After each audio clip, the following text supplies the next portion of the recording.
జూబ్లీహిల్స్ ఉప ఎన్నికల్లో కాంగ్రెస్ అభ్యర్థి నవీన్ యాదవ్ జయకేతనం ఎగురవేశారు. బీఆర్ఎస్ అభ్యర్థి మాగంటి సునీతపై భారీ మెజారిటీతో ఘన విజయం సాధించారు. గతంలో ఇక్కడ నుంచి 2 సార్లు పోటీ చేసి ఓడిన నవీన్ ఈసారి ఉప ఎన్నికల్లో సత్తా చాటారు.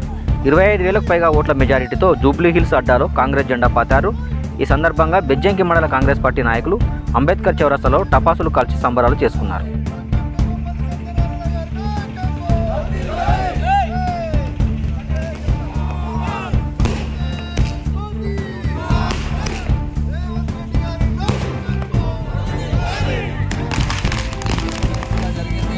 ఈరోజు 10 రోజులు మేము భారీ మెజారిటీతో వినడం సందర్భంగా ఒక పండుగ వాతావరణంగా మేము